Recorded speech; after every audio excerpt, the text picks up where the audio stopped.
É aconselhável o aprendizado do ocultismo? Esta pergunta tem de ser respondida com um não absoluto. O aprendizado do ocultismo, que em geral engloba exercícios para a aquisição de clarividência, clareaudiência, etc., é um estorvo ao livre desenvolvimento interior e à verdadeira escalada espiritual. O que com isso pode ser desenvolvido é o que em tempos passados se compreendia com os assim chamados magos. Tão logo o aprendizado decorresse mais ou menos favorável. É um tatear unilateral de baixo para cima, pelo qual nunca se poderá transpor a assim denominada área terrestre. Sempre se tratará, em todos esses acontecimentos eventualmente alcançáveis, apenas de coisas baixas e baixíssimas, que não poderão elevar interiormente os seres humanos, mas sim induzi-los a erros. O ser humano consegue com isso apenas se inserir no âmbito de matéria fina que lhe está mais próximo, cujos inteligentes, muitas vezes, são ainda mais ignorantes do que as próprias pessoas terrenas. Tudo quanto com isso alcança é abrir-se a perigos desconhecidos por ele e dos quais permanece protegido exatamente pelo fato de não se abrir. Quem, por meio de aprendizado, se tornou clarividente ou clareaudiente, verá e ouvirá nesse âmbito inferior muitas vezes também coisas que têm aparência de algo elevado e puro, e que, no entanto, muito longe estão disso. A tudo isso se junta também a própria fantasia, superexcitada por causa de exercícios, gerando igualmente um ambiente que o aprendiz então vê e ouve realmente. E a confusão aí está. Tal pessoa, não estando firme nos pés, devido a aprendizado artificial, não poderá diferenciar, e mesmo com a melhor boa vontade, não poderá traçar um limite nítido entre a verdade e a ilusão, assim como entre as múltiplas e multiformes forças configuradoras da vida na matéria fina. Por último, juntam-se ainda as influências inferiores que lhe serão nocivas na certa, às quais ele mesmo deliberadamente e com tanto esforço se abriu, às quais não poderá opor nenhuma força superior.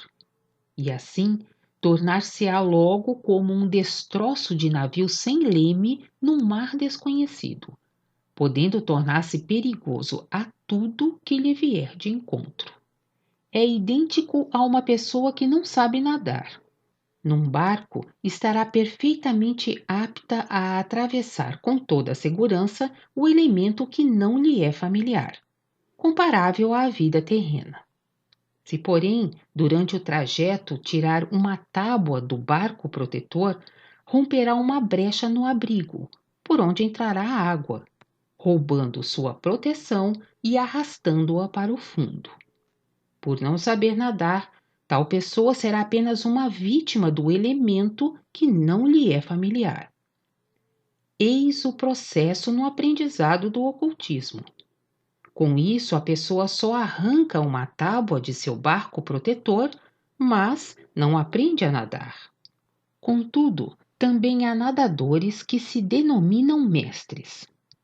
Nadadores nesse setor são aqueles que já trazem consigo um dom, complementando-o mediante alguns exercícios, a fim de pô-lo em relevo e procurando também ampliá-lo cada vez mais. Em tais casos, há sempre uma predisposição maior ou menor ligada a um aprendizado artificial. Todavia, mesmo ao melhor nadador, sempre são colocados limites bastante restritos. Se ousa ir mais longe, as forças lhe fraquejam e ele acaba se perdendo da mesma forma que um que não sabe nadar, caso não lhe seja proporcionado socorro da mesma forma como a um que não sabe nadar. Tal auxílio, no entanto, no mundo de matéria fina, só pode sobrevir das alturas luminosas do espiritual puro. E esse auxílio, por sua vez, só pode se aproximar se a pessoa que se encontra em perigo já tiver atingido determinado grau de pureza em seu desenvolvimento anímico, com o que poderá ligar-se a um ponto de apoio. E tal pureza não se consegue através do aprendizado do ocultismo com finalidades de experiências, só podendo vir pela elevação da legítima moral interior no constante olhar para a pureza da luz. Tendo uma pessoa seguido esse caminho, que aos poucos a levará a um certo grau de pureza interior, que naturalmente se refletirá também em seus pensamentos, palavras e ações, então, pouco a pouco, consegue ligação com as alturas mais puras e de lá, reciprocamente, também energias aumentadas. Com isso, ela tem uma ligação através de todos os degraus intermediários que a segura e na qual pode se apoiar.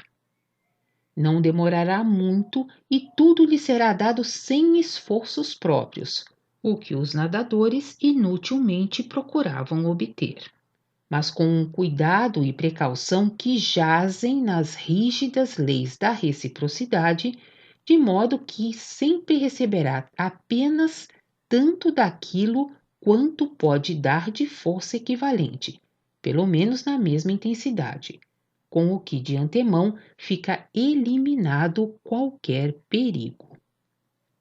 E assim acabará a barreira separadora, que pode ser comparada às tábuas de uma embarcação, ficando cada vez mais finas até sumir de vez. Mas então já terá chegado o momento em que tal pessoa, como o peixe na água, se sentirá inteiramente à vontade no mundo de matéria fina como em seu elemento, manobrando direito até as alturas luminosas.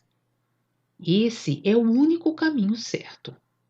Todo preparo prematuro mediante aprendizado artificial é errado.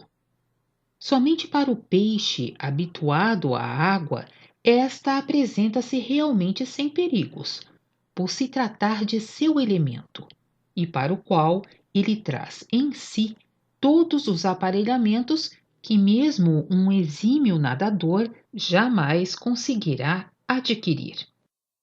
Se um indivíduo adota tal aprendizado, tem isso de se iniciar com uma prévia resolução voluntária, a cujas consequências ele então ficará sujeito.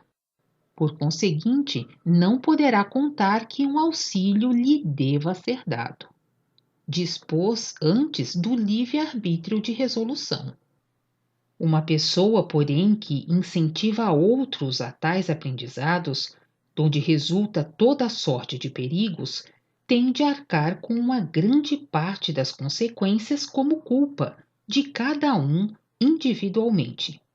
Será acorrentada a todos na matéria fina.